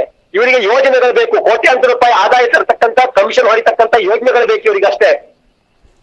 ಈಗ ಎತ್ತಿನಹೊಳೆ ಹೆಸರಲ್ಲಿ ಪ್ರತಿ ಸರ್ಕಾರ ಕೂಡ ಲೂಟಿ ಮಾಡ್ತಾ ಇದೆ. ಎತ್ತಿನಹೊಳೆ ಯೋಜನೆನ ಮಾಡ್ತೀವಿ, ಈ ರೀತಿಯಾಗಿ ಮಾಡ್ತೀವಿ ಅನ್ನುವಂಥದ್ದು. ಇದಕ್ಕೆಲ್ಲ ಈ ರೀತಿ ಆದಾಗ ನಾವು ಎಚ್ಚೆತ್ಕೊಳ್ಳೋದು ಯಾಕೆ ಅಂತ, ಈ ರೀತಿ ಆದಾಗ ಮಾತ್ರ ನಾವು ಎಚ್ಚೆತ್ಕೊಳ್ಳೋದು ಯಾಕೆ ಅನ್ನೋದು. ನಮ್ಮ ಜನ ನೋಡಿ ಮೇಡಮ್, ಕೊರೋನಾ ಸಮಯದೊಳಗೆ ಜನ ಒಮ್ಮೆ ನೋಡಿ ಹೊರಗಡೆಯಿಂದ ಸರ್ಕಾರಿಯನ್ನು ತೊಳ್ಕೊಂಡು ತಿಂದ್ರು, ದುಡ್ಡಿದ್ರು ಕೂಡ ಆಕ್ಸಿಜನ್ ಸಿಲಿಂಡರ್ಗಾಗಿ ಇವತ್ತು ಗಲ್ಲಿಗೆ ಓಡಾಡಿದ್ರು, ಸರಳವಾಗಿ ಮದುವೆ ಆದ್ರು, ಖರ್ಚನ್ನ ಕಮ್ಮಿ ಮಾಡಿದ್ರು. ಕೊರೋನಾ ಮುಗಿತಾ ಈಗ ಶುರುವಾಯ್ತು ನೋಡಿ, ಇವ್ರದ್ದು DJ ಪಾರ್ಟಿ, ಸಂಗೀತ, ಇವ್ರದ್ದು ಕೊಂತ ಪುನಃ ಸ್ಟಾರ್ಟ್ ಆಯ್ತು. ಇದು ಕೂಡ ಅಷ್ಟೇ. ಇದೀಗ ಮಳೆ ಇರುವವರೆಗೆ, ಭೂಕುಸಿತ ಆಗುವವರೆಗೆ ನೀವು ಮಾತಾಡ್ತೀವಿ, ಮತ್ತೊಂದಿಷ್ಟು ಜನ ನೀವು ಚಾನಲ್ ಅವರು ಇದು ಮಾಡ್ತೀರಿ, ಜನ ಅದ್ರ ಬಗ್ಗೆ ಸ್ವಲ್ಪ ನೋಡ್ತಾರೆ. ಇದು ಮಳೆ ಸ್ವಲ್ಪ ಕಮ್ಮಿ ಆದ್ಮೇಲೆ ಮತ್ತೆ ಇವ್ರದ್ದು ಚಾರಣ, ಇವ್ರದ್ದು ಟ್ರೆಕ್ಕಿಂಗ್, ಮೋಜು ಮಸ್ತಿ, ಅಲ್ಲಿ ರೆಸಾರ್ಟ್, ಹೋಮ್ ಸ್ಟೇ ಪುನಃ ಪ್ರಾರಂಭ ಆಗುತ್ತೆ. ನಮ್ಮ ಜನಗಳಿಗೆ ಮರವು ಜಾಸ್ತಿ. ಒಬ್ಬ ರಾಜಕಾರಣಿ ತಿಂತಾನೆ, ಮೊದಲಿನ ಕಾಲದಲ್ಲಿ ಒಬ್ಬ ರಾಜಕಾರಣಿ ತಿಂದ, ಸಾರ್ವಜನಿಕ ತೆರಿಗೆ ಹಣ ತಿಂದ ಅಂದ್ರೆ ಜನ ಚೀಸು ಅಂತ ಉಗಿತಿದ್ರು. ಇವತ್ತು ರಾಜಕಾರಣಿ ಕೋಟಿಗಟ್ಟೆ ತಿಂದ್ರು ಕೂಡ ಅವನನ್ನು ಸಮರ್ಥನೆ ಮಾಡ್ಕೊಳ್ತಾರೆ. ಅವನು ನಮ್ಮ ಜಾತಿಯವ, ನಮ್ಮ ಪಕ್ಷದವ ಅಂತ ಅವನು ಸಮರ್ಥನೆ ಮಾಡ್ಕೊಳ್ತಕ್ಕಂಥ ಜನರ ಮನಸ್ಥಿತಿ ಬದಲಾಗ್ಬೇಕು. ಇಲ್ಲ ಹೇಳಿದ್ರೆ ಇದು ಇಂಥ ಡಿಸಾಸ್ಟರ್ಗಳು ನಡೀತಾನೆ ಇರುತ್ತೆ. ಈ ರೀತಿ ಆಗ್ತಾ ಇರುವಂತ ಸಮಸ್ಯೆ. ಈಗ ರೆಸಾರ್ಟ್ಗಳನ್ನೆಲ್ಲ ಅಲ್ಲಲ್ಲಿ ಕಟ್ತಾ ಇದಾರಲ್ಲ, ಅದಕ್ಕೆ ಪರ್ಮಿಷನ್ ಯಾರು ಕೊಡ್ತಾರೆ? ಈಗ ಪರಿಸರ ರಕ್ಷಣೆ ಯಾವ್ದಾದ್ರು ಇಲಾಖೆ ಇದ್ರೆ ಅವ್ರ ಜೊತೆ ಏನಾದ್ರು ಪರ್ಮಿಷನ್ ಅನ್ನ ಕೇಳ್ತಾರಾ, ಅಥವಾ ಡೈರೆಕ್ಟ್ ಆಗಿ ಸರ್ಕಾರದನೇ ಪರ್ಮಿಷನ್ ಅನ್ನ ತಕೊಂಡು ಆತರ ಕಟ್ಟೋದಿಕ್ಕೆ ಸಾಧ್ಯನಾ? ಹೇಗೆ ಇದು? ಇಲ್ಲಿ ನಮ್ಮಲ್ಲಿ ನಡೀತಕ್ಕಂತ ಹೋಮ್ ಸ್ಟೇಗಳು, ರೆಸಾರ್ಟ್ಗಳು, ಇವುಗಳ ಹಿಂದೆ ದೊಡ್ಡ ಮಾಫಿಯಾ ಇದೆ. ಇದು ರಾಜಕಾರಣಿಗಳಿಗೂ ಬೇಕು, ಎಲ್ಲರಿಗೂ ಬೇಕು. MOF ನಲ್ಲಿ ಕೂತ್ಕೊಂಡವರು, ಅರಣ್ಯ ಇಲಾಖೆಯವರು ಯಾವ್ದು ಪರಿಸರ ರಕ್ಷಣೆ ಮಾಡ್ಲಿ ಅಂತ ಹೇಳಿ ಅವರು ನೇಮಕ ಮಾಡಿದ್ರೆ, ಇವುಗಳೆಲ್ಲ ಆ ಪ್ಲೇಸಿಗೆ ಬಂದು ಕೂತ್ಕೊಳ್ಳೋದು, ದುಡ್ಡು ಮಾಡಲಿಕ್ಕೆ ಬಂದು ಕೂತ್ಕೊಳ್ಳೋದು. ಕ್ಲಿಯರೆನ್ಸ್ ಎಷ್ಟು ಕೋಟಿ ಕೊಟ್ರೆ ಕ್ಲಿಯರೆನ್ಸ್ ಕೊಡ್ತದೆ ಅಂತ. ಅದಕ್ಕೆ ಕಾನೂನಿನ ಲೂಪೋಲ್ಗಳನ್ನ ಇಲ್ಲ, ಯಾವುದೋ ಒಂದು ಈಗ ಎತ್ತಿನಹೊಳೆ ಯೋಜನೆ ತಕೊಳ್ಳಿ, ಕುಡಿಯುವ ನೀರಿನ ಯೋಜನೆ ಅಂತ ಒಂದು ಶರ ಬರೆದು ಯೋಜನೆ ಮಾಡ್ತಾ ಇದ್ದಾರೆ. ಸುಪ್ರೀಂ ಕೋರ್ಟ್ ಕುಡಿಯುವ ನೀರಿನ ಯೋಜನೆ ಅಂತ ಒಂದೇ ಒಂದು ಕಾರಣಕ್ಕೆ ಯೋಜನೆಗೆ ತಡೆ ಕೊಡುವುದನ್ನು ಸ್ಟಾಪ್ ಮಾಡಿತು. ಎತ್ತಿನಹೊಳೆ ಯೋಜನೆಯನ್ನು ನಾವು ಕರ್ನಾಟಕ ನೀರಾವರಿ ನಿಗಮ ಲಿಮಿಟೆಡ್ ನ ಪಬ್ಲಿಕ್ ಹಿಯರಿಂಗ್ ಮಾಡುವಾಗ ನಾವು ಅಲ್ಲಿ ಇಂಜಿನಿಯರ್ಗಳಿಗೆ ನಾವು ಒಂದು ಕ್ವಶನ್ ಕೇಳಿದ್ವಿ. ಈ ನಮ್ಮ 24,000 ಕೋಟಿ 34,000 ಕೋಟಿ ಖರ್ಚು ಮಾಡಿ ನೀವು ಈಗ ಪರಿಸರವನ್ನು ಹಾಳು ಮಾಡಿ ನೀವೊಂದು ಕುಡಿಯುವ ನೀರಿನ ಯೋಜನೆ ಅಂತ ಮಾಡ್ಕೊಂಡು ಹೋಗ್ತಾ ಇದ್ದೀರಾ 24 TMC. ಅದರಲ್ಲಿ ಕನಿಷ್ಠ ನೀವು 4 TMC ನೀರಾದ್ರೂ ಬಯಲುಸೀಮೆಗೆ ತಕೊಂಡು ಹೋಗ್ತಿರುವಂತ ಭರವಸೆ ಉಂಟಾ ನಿಮ್ಗೆ? ಇದ್ದದಿದ್ರೆ ನೀವು ಒಂದು 1,000 ರೂಪಾಯಿ ಬಾಂಡ್ ಪೇಪರ್ ಅಲ್ಲಿ ಬರ್ಕೊಡ್ಬೇಕು ನಮ್ಗೆ. ನೀವು ಬರ್ಕೊಟ್ರೆ ಅಂದ್ರೆ ಇನ್ನು ಒಂದು ವೇಳೆ ಈ ಯೋಜನೆ ಫೇಲ್ ಆದ್ರೆ 4 TMC ನೀರನ್ನು ತಕೊಂಡು ಹೋಗ್ಲಿಕ್ಕೆ ಸಾಧ್ಯ ಆಗಿಲ್ಲ ಅಂತ ಹೇಳಿದ್ರೆ ಈ 25-30,000 ಕೋಟಿಯನ್ನು ಖರ್ಚು ಮಾಡಿದ್ರಿ. ಈ ಹಣವನ್ನು ನಿಮ್ಮ ಕುಟುಂಬದ ಆಸ್ತಿ ಪ್ರಾಪರ್ಟಿಯನ್ನು ಬಡ್ಡಿ ಸಮೇತ ಸರ್ಕಾರದ ಅಕೌಂಟಿಗೆ ಹಾಕ್ಬೇಕು. ಬರೆದು ಕೊಡ್ತಾರೆ ಕೇಳಿದ್ರೆ ಮುಖ ನೋಡ್ತಾರೆ, ಒಬ್ಬರಿಗೂ ಭರವಸೆ ಇಲ್ಲ. ಅಂದ್ರೆ ಇವರೆಲ್ಲರೂ ಕಳ್ರೆ, ನಾವು ತಿನ್ಲಿಕ್ಕೆ ಲೂಟಿ, ಪರಿಸರದ ಹೆಸರೊಳಗೆ ಕುಡಿಯುವ ನೀರಿನ ಯೋಜನೆ ಹೆಸರೊಳಗೆ ದುಡ್ಡು ಮಾಡಲಿಕ್ಕೆ ಬಂದವರಂತ ಇವ್ರು ಎಲ್ಲರಿಗೂ ಗೊತ್ತುಂಟು ಇವ್ರು ಕಳ್ಳರಿಗೆ. ಅದಕ್ಕೆ ಸರಿಯಾಗಿ ನಮ್ಮಿಂದ ಮತ ತಗೊಂಡಿರುವ ಜನಪ್ರತಿನಿಧಿಗಳು ಕೂಡ ಇವರ ಪಾಲಿನ ಕಮಿಷನ್ ಎಷ್ಟು ಅಂತ ಹೇಳಿ ಆ ಎತ್ತಿನಹೊಳೆಯ ಗುತ್ತಿಗೆದಾರರ ಹಿಂದೆ ಇವರು ಬಾಲ ಬಿಚ್ಕೊಂಡು ಹೋಗ್ತಾ ಇದ್ದಾರೆ. ಹೌದು ಹೌದು ಹೌದು. ಇದೇ ರೀತಿಯ ಸಮಸ್ಯೆ ಆಗ್ತಾ ಇರುವಂತದ್ದು. ಹಾಗಾದ್ರೆ ಜನಗಳ ಪ್ರಾಣಕ್ಕೆ ಬೆಲೆ ಇಲ್ವಾ ಅನ್ನುವಂಥದ್ದು ಎಲ್ರಿಗೂ ಕೂಡ ಮೂಡ್ತಾ ಇರುವಂತ ಪ್ರಶ್ನೆ. ಜನಗಳ ಪ್ರಾಣಕ್ಕೆ ಬೆಲೆ ಇದೆ, ಅದು ಜನರೇ ಅರ್ಥ ಮಾಡ್ಕೊಳ್ಬೇಕು. ನನ್ನ ಜಾತಿ, ನನ್ನ ಪಕ್ಷ, ನನ್ನ ಧರ್ಮ ಅಂತ ಹೇಳ್ಕೊಂಡು ಅವರಿಗೆ ಬಕೆಟ್ ಹಿಡಿಯುವಂತದ್ದಲ್ಲ. ನನ್ನ ಮಕ್ಕಳು, ನನ್ನ ಮುಂದಿನ ಜನಾಂಗದ ಭವಿಷ್ಯದ ಪ್ರಶ್ನೆ ಅಂತ ಇವರು ಕ್ವಶನ್ ಮಾಡ್ಲಿಕ್ಕೆ ಕಲಿಬೇಕು ಜನಗಳು, ಅಷ್ಟೇ ಮೇಡಮ್. ಈಗ ಶಿರಾಡಿ ಘಾಟಿನಲ್ಲಿದೆ ದೊಡ್ಡ ತಪ್ಪಲು ರೋಡ್ ಪ್ರಾಜೆಕ್ಟ್ ಡೈರೆಕ್ಟರ್ ಕೂಡ ನಮ್ಮ ಜೊತೆಗೆ ಮಾತನಾಡಿದ್ರು, ಪ್ರವೀಣ್ ಅಂತ. ಅವ್ರ ಜೊತೆ ನಾನು ಕೇಳಿದೆ, ಈ ರೀತಿ ಆಗ್ತಾ ಇದೆಯಲ್ಲ ಗುಡ್ಡ ಕುಸಿತ 4 ಬಾರಿ ಆಯ್ತು ವರ್ಷದಲ್ಲಿ, ಏನ್ ಮಾಡ್ತೀರಾ ಇದ್ರ ಬಗ್ಗೆ ಅಂತ ಕೇಳಿದಾಗ ಅವ್ರಿಗೆ ನಾನು ಹೇಳಿರೋದು ಅರ್ಥ ಆಯ್ತೋ ಇಲ್ವೋ. ಅವ್ರು ಏನ್ ಹೇಳ್ತಾರೆ ಅಂದ್ರೆ, ಅದಕ್ಕೆ ರಿಪೋರ್ಟ್ ಬರ್ಬೇಕು ಮೇಡಮ್, ಅದಾದ್ಮೇಲೆ ನಾವು ಅದ್ರ ಬಗ್ಗೆ ಹೇಳ್ತೀವಿ ಅಂತ. ಈಗ ಅವರ ರಿಪೋರ್ಟ್ ಬರೋ ತನಕ ಈ ಮಳೆ ಅಥವಾ ಈ ಗುಡ್ಡ, ಈ ಮರಗಳು ಕಾಯ್ತದ ಇಲ್ಲ ತಾನೆ, ಗೊತ್ತಿರೋದಿಲ್ಲ ಅಲ್ಲ ಅವ್ರಿಗೆ ರಿಪೋರ್ಟ್. ಇದೇ ಮೇಡಮ್, ಇದೊಂದು ನಾಟಕ. ಎಲ್ಲೇ ಒಂದು ಡಿಸಾಸ್ಟರ್ ಆಗ್ಲಿ, ಒಬ್ಬ ಇಂತ ಒಂದು, ಈಗ ನೋಡಿ ನಮ್ಮ ಶಿರೂರು ಗುಡ್ಡ ಕುಸಿತ ಆಯ್ತು. ಈಗ ರಾಜಕಾರಣಿಗಳು ಇಷ್ಟು ಜನ ಹೋಗಿ ನಾಟಕ ಮಾಡಿದ್ರೆ ಬಿಟ್ರೆ, ಅಂತ ಒಂದು ನಕಲಿ ಕಾಮಗಾರಿ ಮಾಡಿದಂತ 90 ಡಿಗ್ರಿ ಒಳಗೆ ಆ ಗುಡ್ಡವನ್ನ ಕಟ್ಟಿ ಮಾಡಿದಂತ ಅವೈಜ್ಞಾನಿಕ ಕಾಮಗಾರಿ ಮಾಡಿದಂತ ಇರ್ಕಾನ್ ಕಂಪನಿಯ ಮೇಲಾಗ್ಲಿ, ಅದರ ಟೆಸ್ಟಿಂಗ್ ರಿಪೋರ್ಟ್ ಕೊಟ್ಟ ಇಂಜಿನಿಯರ್ ರಿಪೋರ್ಟ್ ಮೇಲಾಗ್ಲಿ ಒಬ್ಬರು ಕಾನೂನು ಕ್ರಮ ಕೈಗೊಳ್ತಾರೆ ನಮ್ಮ ರಾಜಕಾರಣಿಗಳು? ಮಾಡಲ್ಲ. ಯಾಕೆ ಹೇಳಿದ್ರೆ ಆ ಇರ್ಕಾನ್ ಕಂಪನಿಯಲ್ಲಿ ರಾಜಕಾರಣಿಗಳ ಶೇರ್ ಇದೆ. ಆ ಇರ್ಕಾನ್ ಕಂಪನಿಯಲ್ಲಿ ಈ ನಮ್ಮ ಸರ್ಕಾರಿ ಅಧಿಕಾರಿಗಳು IAS IPS ಗಳ ಬಂಡವಾಳ ಇದೆ. ಅದಕ್ಕಾಗಿ ಇವ್ರು ಮಾಡಲ್ಲ ಅದನ್ನ. ಈಗ ಎತ್ತಿನಹೊಳೆ ಯೋಜನೆ ಕೂಡ ಅಷ್ಟೇ, ಇಲ್ಲಿ ಮಂಗಳೂರು ರಿವರ್ ಫ್ರಂಟ್ ಪ್ರಾಜೆಕ್ಟ್ ಕೂಡ ಅಷ್ಟೇ. ಇಲ್ಲಿ ಈ ಎಲ್ಲಾ ಒಂದು ದೊಡ್ಡ ದೊಡ್ಡ ಪ್ರಾಜೆಕ್ಟ್ ಗಳಲ್ಲಿ ಬಂಡವಾಳವನ್ನು ನಮ್ಮ ರಾಜಕಾರಣಿಗಳು, ನಮ್ಮನ್ನಾಗ್ತಕ್ಕಂಥ ರಾಜಕೀಯ ಪಕ್ಷಗಳು ಬಂಡವಾಳ ಹಾಕಿರುವಾಗ ಇವ್ರು ಹೇಗೆ ಅವ್ರ ವಿರುದ್ಧ ಕ್ರಮ ಕೈಗೊಳ್ತಾರೆ? ಇವರ ಬ್ಲಾಕ್ ಮನಿ ವೈಟ್ ಮನಿ ಆಗ್ಬೇಕಿದ್ರೆ ಎಲ್ಲ ಕಮಿಷನ್ ಅಮೌಂಟ್ ಅನ್ನು ಈ ರೀತಿಯ ಕಾಮಗಾರಿಗಳಲ್ಲಿ ಇನ್ವೆಸ್ಟ್ ಮಾಡಿರ್ತಾರೆ. ಅದರಲ್ಲಿ ಅವರಿಗೆ ಗುತ್ತಿಗೆದಾರಿಗೂ ಪ್ರಾಫಿಟ್ ಇದೆ. ರಾಜಕಾರಣಿಗಳನ್ನ ಇದರಲ್ಲಿ ಇನ್ವಾಲ್ವ್ ಮಾಡ್ಕೊಂಡ್ರೆ ಅವರ ಬಿಲ್ ಇಮಿಡಿಯೇಟ್ ಸ್ಯಾಂಕ್ಷನ್ ಆಗುತ್ತೆ. ಮತ್ತೆ ಪ್ರಾಜೆಕ್ಟ್ DPR ಅನ್ನ ಹೈಕ್ ಮಾಡ್ಕೊಂಡ್ರೆ ಇಮಿಡಿಯೇಟ್ಲಿ ಅದಕ್ಕೆ ಸೈನ್ ಸಿಗುತ್ತೆ. ಮತ್ತೆ ಇಂತ ಅವಘಡಗಳಾದ್ರೆ ಅವ್ರ ಮೇಲೆ ಕಾನೂನು ಕ್ರಮ ಆಗಲ್ಲ. ಇದೆಲ್ಲ ಸೇಫ್ಟಿಯಿಂದ ಒಂದು 25-30-50% ಒಂದು ಪಾರ್ಟ್ನರ್ಶಿಪ್ ಅನ್ನು ರಾಜಕಾರಣಿಗಳಿಗೆ ಕೊಟ್ಟಿರ್ತಾರೆ. ಇದನ್ನ ಅಲ್ಲ ಅಂತ ಹೇಳಿ ಹಾಗಾದ್ರೆ ರಾಜಕಾರಣಿಗಳು ಅದಕ್ಕಾಗಿ ಅವರಿಗೆ ನಾಟಕ ಮಾಡುದು. ಇವ್ರು ಬಂದು ಅಲ್ಲಿ ಸ್ಥಳ ಪರಿಶೀಲನೆ ಮಾಡಿ 2 ಲಕ್ಷ ಪರಿಹಾರ ಕೊಡೋದು ಇವರ ಕುಟುಂಬದ ಆಸ್ತಿ ಮಾರಾಟ ಮಾಡಿ ಅಲ್ಲ. ಅದಕ್ಕೆ ಕೂಡ ನಮ್ಮ ಪಬ್ಲಿಕ್ ಟ್ಯಾಕ್ಸ್ ಪೇಡ್ ಮನಿಯಿಂದ ಕೊಡ್ತಾ ಇದ್ದಾರೆ ಬಿಟ್ರೆ ಇವರ ಕುಟುಂಬದ ಆಸ್ತಿಯಿಂದ ಮಾಡ್ತಾ ಇಲ್ಲ. ಇವರಿಗೆ ನಿಜವಾಗಿ ತಾಕತ್ತಿದ್ರೆ, ದಮ್ಮಿದ್ರೆ, ಯೋಗ್ಯತೆ ಇದ್ರೆ ಆ ನಕಲಿ ಕಾಮಗಾರಿ ಮಾಡಿದ, ಕಳಪೆ ಕಾಮಗಾರಿ ಮಾಡಿದ ಇರ್ಕಾನ್ ಕಂಪನಿನ ಬ್ಲಾಕ್ ಲಿಸ್ಟ್ ಹಾಕಿ ಅವು 5 ಕೋಟಿ ರೂಪಾಯಿ ಅವರಿಂದ ದಂಡ ವಸೂಲಿ ಮಾಡಿ ಸತ್ತವರ ಕುಟುಂಬ ಕೊಡ್ಲಿ. ಅದು ಮಾಡ್ಸಕ್ಕೆ ಇವ್ರಿಗೆ ಯೋಗ್ಯತೆ ಇದೆಯಾ? ಅದೇ ಮಾಡ್ಬೇಕಾಗಿರುವಂತ ಕೆಲಸವನ್ನ ಸರ್ಕಾರ ಮಾಡ್ತಾ ಇಲ್ಲ, ಅಥವಾ ಮಾಡ್ಬೇಕು ಅಗತ್ಯತೆ ಇದೆಯಪ್ಪ. ಈಗ ಶಿರಾಡಿ ಘಾಟಿನಲ್ಲಿರುವಂತಹ ಭೂಕುಸಿತ ನಿಲ್ಬೇಕು ಅನ್ನುವ ಅಗತ್ಯ ಇದೆ, ಆ ಕೆಲಸವನ್ನ ಕೂಡ ಮಾಡ್ತಾ ಇಲ್ಲ. ಹೆಚ್ಚಾಗಿ ರಾಜಕಾರಣ ಮಾತ್ರ. ಹೌದು ರಾಜಕಾರಣ ಮಾತ್ರ. ಆದ್ರೆ ಮಳೆ ಇದೇ ರೀತಿ ಬಂದ್ರೆ ಯಾವ ಪರಿಸ್ಥಿತಿ ಅಂತ ಜನಗಳದ್ದು? ಬರ್ಲಿ ಮೇಡಮ್, ಯಾಕಂದ್ರೆ ಪ್ರಕೃತಿಗೆ ಕೂಡ ಒಂದು ಸಸ್ಟೈನೇಬಲ್ ಇದೆ.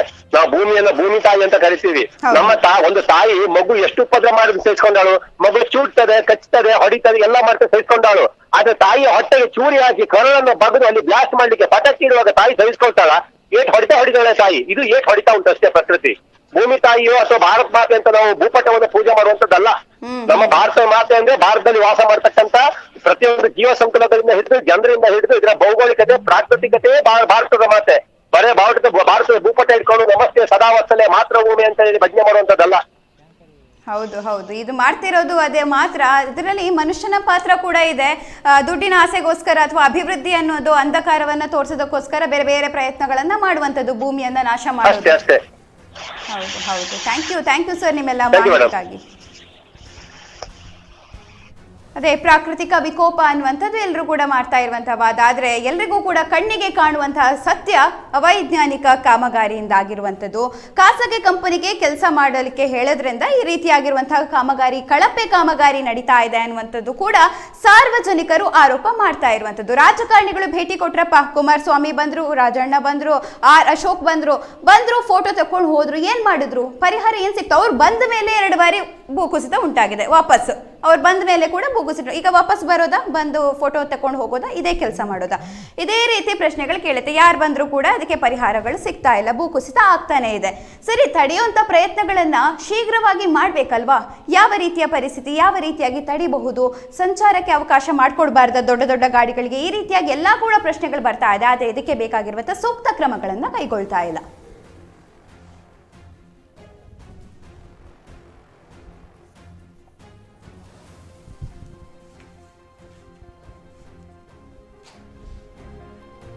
ಈಗ ಅವೈಜ್ಞಾನಿಕ ಕಾಮಗಾರಿಯನ್ನ ತಡೆಗಟ್ಟೋದು ಹೇಗೆ ನಮಗೆ ಗೊತ್ತಿದ್ಯಾ? ಅದಕ್ಕೆ ಯಾರೆಲ್ಲ ತಿಳುವಳಿಕೆ ಇರೋರ ಅದನ್ನ ಅವೈಜ್ಞಾನಿಕ ಕಾಮಗಾರಿ ಸರ್ಕಾರ ತಡೆಗಟ್ಟುವಂತಹ ಪ್ರಯತ್ನವನ್ನ ಮಾಡಬೇಕು. ಈಗ 4 ಬಾರಿ ಆದ್ರೂ ಕೂಡ ಶಿರಾಡಿ ಘಾಟಿಯಲ್ಲಿ ಯಾವುದೇ ರೀತಿಯ ಪ್ರಾಣಹಾನಿ ಆಗಿಲ್ಲ ಅನ್ನೋದು ಮಾತ್ರ ಸ್ವಲ್ಪ ಕೊಂಚ ನೆಮ್ಮದಿ ತರುವಂತ ವಿಚಾರ ನಮಗೆ. ಅದನ್ನ ಬಿಟ್ರೆ ಬೇರೆ ಏನಿಲ್ಲಿ ಸಂತಸದ ವಿಚಾರ ಇಲ್ಲ. ಪ್ರಾಣಹಾನಿ ಆಗಿಲ್ಲ ಅನ್ನೋದು ಬಿಟ್ರೆ ಎಷ್ಟು ನಷ್ಟ ಆಗಿದೆ, ಎಷ್ಟು ಗಾಡಿಗಳು ನೋಡಿ, 2 ಟ್ಯಾಂಕರ್ಗಳಾಗಿರ್ಬೋದು, ಇದೆಲ್ಲವೂ ಕೂಡ ಮಣ್ಣಿನ ಅಡಿಯಲ್ಲಿ ಸಿಲುಕಿದೆ. ಅದರಲ್ಲಿರುವಂತಹ ಚಾಲಕರನ್ನ ರಕ್ಷಣೆ ಮಾಡುವಂತಹ ಕೆಲಸವನ್ನ ಕೂಡ ಮಾಡಲಾಗಿದೆ. ಆದರೆ ಇದರ ಬಗ್ಗೆ ಯೋಚನೆ ಮಾಡಬೇಕಾಗಿರುವಂತಹ ಸರ್ಕಾರ ಅದರ ಬಗ್ಗೆ ಯೋಚನೆ ಮಾಡ್ತಾ ಇಲ್ವಾ ಅನ್ನುವಂಥದ್ದು ಈಗ ಎಲ್ಲರಿಗೂ ಕೂಡ ಬರ್ತಿರುವಂತಹ ಪ್ರಶ್ನೆ. ಈಗ ಇದರಲ್ಲಿ ಯಾವುದೇ ರೀತಿಯ ಪ್ರಾಕೃತಿಕ ವಿಕೋಪ ಇಲ್ಲ, ಇದರಲ್ಲಿ ಗುತ್ತಿಗೆದಾರರ ಮಹಾಲೋಪ ಮಾತ್ರ ಇರುವಂಥದ್ದು, ಅದು ಮಾತ್ರ ಅನ್ನುವಂಥದ್ದು ಕೂಡ ಈಗ ನಾವು ನೋಡ್ತಾ ಇರುವಂಥ. ಈಗ ನೀವೇ ನೋಡ್ತಾ ಇದ್ರೆ ನೋಡಿ ಯಾವ ರೀತಿ ಇದಕ್ಕೆ ಉತ್ತರವನ್ನ ಕೊಟ್ಟಿದ್ದಾರೆ ಅಂತ.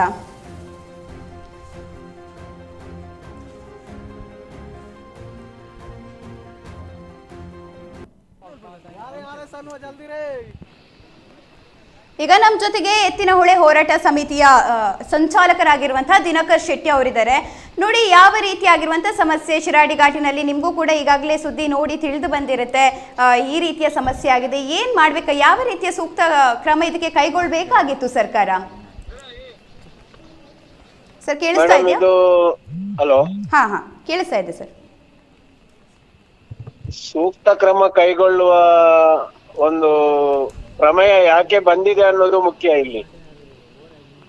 ಯಾಕೆ ಹೇಳಿದ್ರೆ, ಸಹಸ್ರಾರು ಜನರು ಹೇಳಿದ್ರು ಪಶ್ಚಿಮ ಘಟ್ಟವನ್ನ ಯಾವುದೇ ರೀತಿಯಲ್ಲಿ ಹಾನಿ ಮಾಡಬಾರದು, ಅದು ಪ್ರಕೃತಿದತ್ತವಾಗಿ ಇರ್ತಕ್ಕಂಥದ್ದು, ಹಾನಿ ಮಾಡಿದ್ರೆ ಮುಂದೆ ಅನಾಹುತ ಕಾದಿಟ್ಟಂತ ಬುದ್ಧಿ ಅಂತಕ್ಕಂಥದ್ದನ್ನ ಪರಿಸರದವಾದಿಗಳಾಗ್ಲಿ ಅಥವಾ ತಿಳಿದವರಾಗ್ಲಿ ಎಲ್ರೂ ಹೇಳಿದಾಗ ಈ ಪ್ರಾಜೆಕ್ಟ್ ಅನ್ನ ತಂದು ಇವತ್ತು ಈ ರೀತಿಯ ಅವ್ಯವಸ್ಥೆಗೆ ಕಾರಣ ಆಗಿದೆ ಅಂತಾದ್ರೆ ನೋಡಿ, ಇವತ್ತು ಪ್ರಕೃತಿ ಮುನಿಸಿಕೊಂಡಿದೆ ಅಂತ ಅನ್ನೋದು ಬಹಳ ಸ್ಪಷ್ಟ ಅಲ್ವಾ? ಸ್ಪಷ್ಟ, ಹೌದು. ನೋಡಿ, ನಾವು ಈಗ ಪರಿಸರಾತ್ಮಕವಾಗಿ ದೇವರು ಕೊಟ್ಟದ್ದು ಏನಿದೆ ಅದನ್ನ ನಾವು ಸ್ವೀಕಾರ ಮಾಡ್ತಕ್ಕಂಥದ್ದು ನಮ್ಮ ಕರ್ತವ್ಯ. ಡೆವಲಪ್ಮೆಂಟ್ ಬೇಕು, ಆದ್ರೆ ನಮ್ಮ ಜೀವಕ್ಕೆ ಅಪಾಯ ತರ್ತಕ್ಕಂಥ ಡೆವಲಪ್ಮೆಂಟ್ ಅನ್ನ, ಅವೈಜ್ಞಾನಿಕವಾದ ಪ್ರಾಜೆಕ್ಟ್ ಅನ್ನ ಯಾರ ಗುತ್ತಿಗೆದಾರರ, ಯಾರ ರಾಜಕೀಯದವರ ಅಥವಾ ಯಾರು ಪ್ರಾಜೆಕ್ಟ್ ಅನ್ನ ತರ್ಲಿಕ್ಕೆ ಇದು ಮಾಡಿದ್ರೆ ಇವರ ಜೇಬು ತುಂಬಿಸ್ಲಿಕ್ಕೆ ಹೋಗುವಾಗ ಇವತ್ತು ಜನರ ಪ್ರಾಣದಲ್ಲಿ ಆಟ ಆಡ್ತಾರಂತಾದ್ರೆ ಇದಕ್ಕೆ ಇವತ್ತು ಯಾರು ಹೊಣೆ? ಅದೇ ಮನುಷ್ಯನು ಹೊಣೆ, ಅದರ ಜೊತೆಗೆ ಯಾರು ಹೊಣೆ ಅನ್ನುವಂಥದ್ದೇ ದೊಡ್ಡದಾಗಿರುವಂತ ಕಾಡುವಂತ ಪ್ರಶ್ನೆ, ದೊಡ್ಡದಾಗಿರುವಂತದ್ದು. ಹೌದು, ಎಲ್ಲರೂ ಕೂಡ ಇದಕ್ಕೆ ಕೈ ಜೋಡಿಸ್ತಾ ಇದ್ದಾರೆ ಅನ್ನುವಂಥದ್ದು. ಖಂಡಿತವಾಗ್ಲು ಮೇಡಮ್, ನೋಡಿ, ಅವೈಜ್ಞಾನಿಕ ಪ್ರಾಜೆಕ್ಟ್ ಅಂತಕ್ಕಂಥದ್ದನ್ನ ನೀರಾವರಿ ತಜ್ಞರು ಹೇಳ್ತಾರೆ, ಆ ಪ್ರಾಜೆಕ್ಟ್ ಮಾಡ್ತಕ್ಕಂಥ ಅನುಭವ ಇರುವವರು ಹೇಳ್ತಾರೆ, ಈ ರಾಜ್ಯದ ಕಂಡಂತ ನುರಿತ ತಜ್ಞರು ಕೂಡ ಹೇಳ್ತಾರೆ. ಇದು ಯಾವುದನ್ನು ಕೂಡ ಒಂದು ತಲೆಗೆ ತಕೊಳ್ಳದೆ ಒಂದು ಪ್ರಕೃತಿಯನ್ನ ಹಾನಿ ಮಾಡ್ತಕ್ಕಂಥ ಪ್ರಾಜೆಕ್ಟ್ ಅನ್ನ ತಂದು ಇವತ್ತು ಜನರ ಜೀವದಲ್ಲಿ ಆಟ ಆಡ್ತಾರಂತಾದ್ರೆ ಇವರ ವ್ಯವಸ್ಥೆ ಎಲ್ಲಿ ತನಕ ಹೋಗಿದೆ ಅಂತಕ್ಕಂಥದ್ದು. ಇದು ಎತ್ತಿನಹೊಳೆ ಪ್ರಾಜೆಕ್ಟ್ ಒಂದು ಅನ್ನೋದನ್ನಲ್ಲ ನಾವು ಹೇಳ್ತಕ್ಕಂಥದ್ದು. ಹೌದು ಹೌದು, ಅದು ಒಂದು ಅನ್ನುವಂಥದ್ದಲ್ಲ. ಈಗ ನೀರು ಬೇಕು, ನಾವು ನೀರು ಕೊಂಡೋಗ್ಲಿಕ್ಕೆ ಯಾರು ಕೂಡ ಅದಕ್ಕೆ ವಿರೋಧ ವ್ಯಕ್ತಪಡಿಸುವಂತದ್ದಿಲ್ಲ. ಇಲ್ಲ, ಹೌದು. ಆದ್ರೆ ನಾವೊಂದು ಪ್ರಕೃತಿದತ್ತವಾದ ಪಶ್ಚಿಮ ಘಟ್ಟವನ್ನೇ ಇವತ್ತು ನೋಡಿ, ಕಾಲು ಭಾಗದಷ್ಟು ಪಶ್ಚಿಮ ಘಟ್ಟ ಇವತ್ತು ಹಾಳಾಗಿದೆ ಇದರಿಂದ.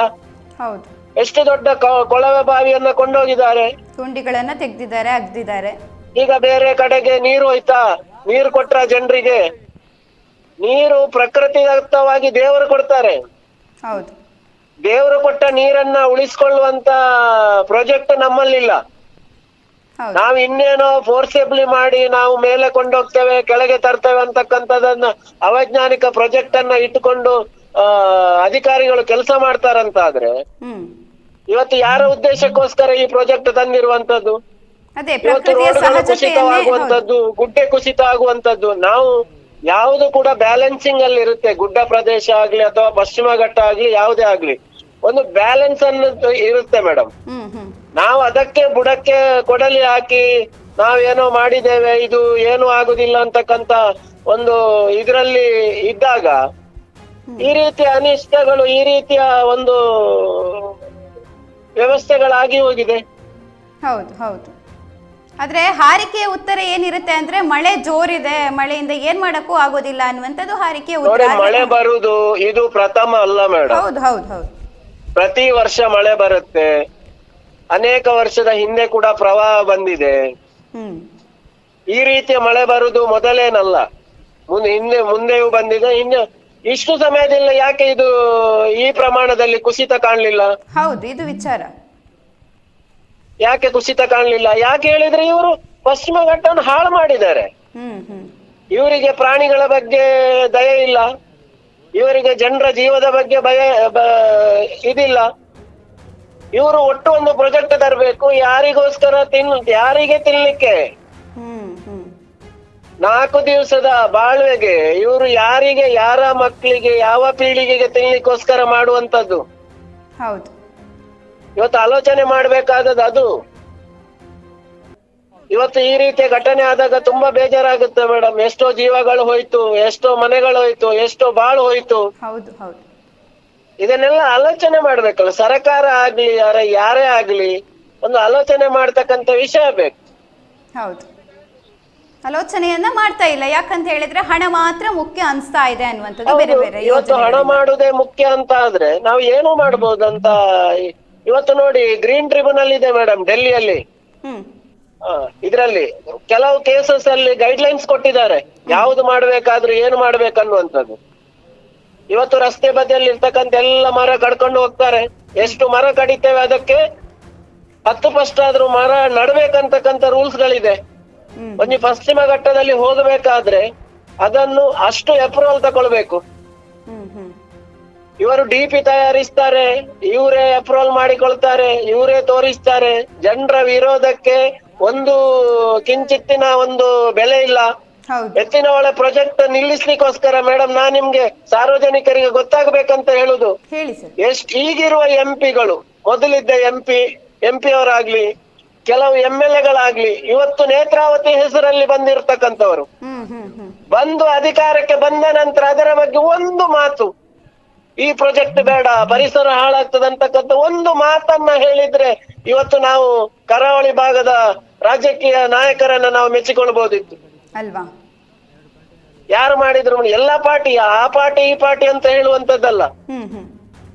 ಎಲ್ರೂ ಕೂಡ ನಾವು ಪಾದಯಾತ್ರೆ ಮಾಡಿದವರು, ನಮ್ ಜೊತೆ ಕಿಲೋಮೀಟರ್ ಗಟ್ಲೆ ಪಾದಯಾತ್ರೆ ಮಾಡಿದವರು, ರಥ ಕೊಂಡೋದವರು,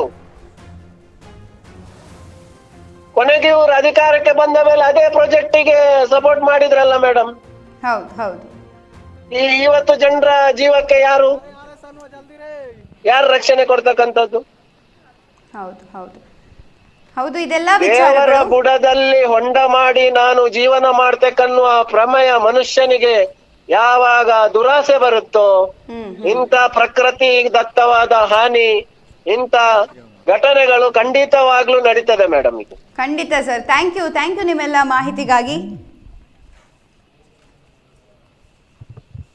ಪ್ರತಿಯೊಬ್ಬರೂ ಕೂಡ ಹೇಳ್ತಾ ಇರುವಂಥದ್ದು ಯಾವುದೇ ರೀತಿಯ ಪ್ರಾಕೃತಿಕ ವಿಕೋಪ ಅಲ್ಲ. ತಾಯಿ ಮುನಿಸ್ಕೊಳ್ತಾಳೆ ನೋಡಿ, ಚಿವುಟಿದ್ರು ಕೂಡ ಸಹಿಸ್ಕೊಳ್ತಾಳಪ್ಪ ತಾಯಿ, ಹೊಡೆದ್ರು ಕೂಡ ಸಹಿಸ್ಕೊಳ್ತಾಳೆ, ಏನು ಮಾಡಿದ್ರು ಕೂಡ ತಾಯಿ ಸಹಿಸ್ಕೊಳ್ತಾಳೆ. ಆದರೆ ಅವಳನ್ನೇ ಸಾಯಿಸಕ್ಕೆ ಹೊರಟ್ರೆ ಹೇಗೆ ತಡ್ಕೊಳ್ತಾಳೆ? ಅವಳು ಕೂಡ ಅವಳ ಆರ್ಭಟವನ್ನು ತೋರಿಸ್ತಾಳೆ. ಅದೇ ಆಗಿರೋದು ಇಲ್ಲಿ. ಆದರೆ ಅವೈಜ್ಞಾನಿಕ ಕಾಮಗಾರಿ, ಅವೈಜ್ಞಾನಿಕ ಕೃಷಿ, ಈ ರೆಸಾರ್ಟ್ಗಳನ್ನು ಕಟ್ಟೋದು, ಅದು ಏನೆಲ್ಲ ಮಾಡಿ ಈಗ ಈ ಪರಿಸ್ಥಿತಿಯನ್ನು ತಂದೊಡ್ಡಿರುವಂಥದ್ದು ಯಾರು ಇದಕ್ಕೆ ಹೊಣೆ ಅನ್ನುವಂಥದ್ದು ಈಗ ಹೊಣೆಗಾರರು ಮಾತನಾಡಬೇಕಾಗಿದೆ. ಇದರ ಬಗ್ಗೆ ಅವರ ವಿಚಾರವನ್ನ ತಿಳಿಸಲೇಬೇಕಾಗಿದೆ. ಯಾಕಂದ್ರೆ ಮಳೆ ಬರುತ್ತೆ, ಈ ರೀತಿಯ ಗುಡ್ಡ ಕುಸಿತ ಉಂಟಾಗುತ್ತೆ, ಅವೈಜ್ಞಾನಿಕ ಕಾಮಗಾರಿ ಆಗಿದೆ, ರೆಸಾರ್ಟ್ಗಳನ್ನ ಕಟ್ತಾ ಇದ್ದಾರೆ, ಅದು ಕಟ್ಟಬಾರ್ದಂತಹ ಸ್ಥಳದಲ್ಲಿ ಕಟ್ತಾ ಇದ್ದಾರೆ, ಎಲ್ಲೆಲ್ಲೂ ಅಗಿತಾ ಇದ್ದಾರೆ, ಗುಡ್ಡ ಜರಿತಾ ಇದೆ, ಮರಗಳನ್ನ ಕಡಿತಾ ಇದ್ದಾರೆ. ಇದೆಲ್ಲ ಕೂಡ ಎಲ್ರಿಗೂ ಗೊತ್ತಿರುವಂತ ವಿಚಾರ. ಆದ್ರೂ ಕೂಡ ಇದರ ಬಗ್ಗೆ ಯಾರು ಮಾತಾಡ್ತಾ ಇಲ್ಲ. ಯಾಕೆ ಅನ್ನುವಂಥದ್ದೇ ಪ್ರಶ್ನೆ. ಯಾರ ಹತ್ರ ಕೇಳೋದು? ಇದನ್ನ ನಾವು ಕೇಳಬೇಕು ಅಂತ ಹೇಳಿದ್ರೆ ಎಲ್ಲಾ ಸಾರ್ವಜನಿಕರು, ಎಲ್ಲ ಸ್ಥಳೀಯರು, ಎಲ್ಲ ಜನರು ಕೇಳೋದು ಸರ್ಕಾರದ ಹತ್ರ. ಈಗ ಇಷ್ಟು ಬಾರಿ ಗುಡ್ಡ ಕುಸಿತ ಉಂಟಾಗಿದ್ರು ಕೂಡ ಇದರ ಬಗ್ಗೆ ಯಾವುದೇ ರೀತಿಯ ಒಂದು ವಿಚಾರವನ್ನು ಅವ್ರು ಹೇಳಲಿಲ್ಲ, ಎಲ್ಲೂ ಕೂಡ ಚರ್ಚೆ ಕೂಡ ಮಾಡಲಿಲ್ಲ. ವೀಕ್ಷಣೆಗಂತೂ ಬಂದಿದ್ರು, ಕುಮಾರಸ್ವಾಮಿ ಬಂದಿದ್ರು, ರಾಜಣ್ಣ ಬಂದಿದ್ರು, ಆರ್ ಅಶೋಕ್ ಬಂದಿದ್ರು, ಎಲ್ಲರೂ ಕೂಡ ಬಂದು ಏನು ಮಾಡಿದ್ರು, ಅವ್ರು ಬಂದ ಮೇಲೆ ಕೂಡ ಗುಡ್ಡ ಕುಸಿತನೇ ಆಗಿರೋದು. ಬಂದ ಮೇಲೆ ಕೂಡ 2 ಬಾರಿ ಗುಡ್ಡ ಕುಸಿತ ಆಗಿದೆ. ಒಂದ್ಸಲ ವಾಹನ ಹೋಗೋದಕ್ಕೆ ಅವಕಾಶ ಮಾಡಿಕೊಡ್ತಾರೆ, ಇನ್ನೊಂದ್ಸಲ ವಾಹನವನ್ನು ಹೋಗಬಾರ್ದು ಅಂತ ತಡೀತಾರೆ. ಈ ಎರಡೂ ಒಂದು ಬಿಟ್ಟರೆ ಬೇರೆ ಬೇರೆ ಯಾವುದೇ ರೀತಿಯ ಒಂದು ಅಲ್ಲಿನ ಒಂದು ರಕ್ಷಣೆಗೆ ಬೇಕಾಗಿರುವಂಥ ಕಾರ್ಯಾಚರಣೆ ನಡೀತಾ ಇರೋದು ಯಾರಿಗೂ ಕೂಡ ಗೊತ್ತಾಗ್ತಾ ಇಲ್ಲ. ಈಗ ಅವರ ಲೆಕ್ಕಾಚಾರ ಏನಿರ್ಬೋದು, ಇನ್ನು ಗುಡ್ಡ ಕುಸಿತ ಆಗಲಿ, ಒಂದೆರಡು ಸಾವುಗಳಾಗಲಿ, ಅದಾದ ನಂತರ ಇದರ ಬಗ್ಗೆ ನಾವು ಯೋಚನೆ ಮಾಡೋಣ ಅಂತ ಏನಾದರೂ ಯೋಚನೆ ಮಾಡ್ತಾ ಇದ್ದಾರಾ ಅನ್ನೋದು ಕೂಡ ಈಗ ಎಲ್ರಿಗೂ ಕೂಡ ಮೂಡ್ತಾ ಇರುವಂಥ ಪ್ರಶ್ನೆ. ಯಾಕಂದರೆ ಈಗ ಅಲ್ಲಿ ಲಾರಿಗಳು ಬಿದ್ದಿದೆ, ಕಾರಡಿಗೆ ಮಣ್ಣು ಬಿದ್ದಿದೆ, 3 ಚಾಲಕರನ್ನು ರಕ್ಷಣೆ ಕೂಡ ಮಾಡಿದ್ದಾರೆ. ಇದೇ ರಕ್ಷಣೆ ಪ್ರತಿದಿನ ಮಾಡೋದಕ್ಕೆ ಸಾಧ್ಯನಾ?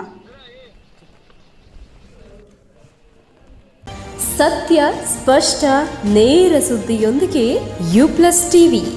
ಇದು ಹೊಸತನದ ಸಂಕಲನ.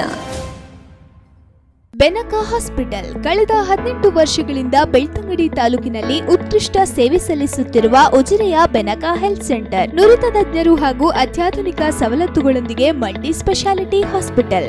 Benaka health centre, main road, Ujire. ಸಂಪರ್ಕಿಸಿ 08256236742.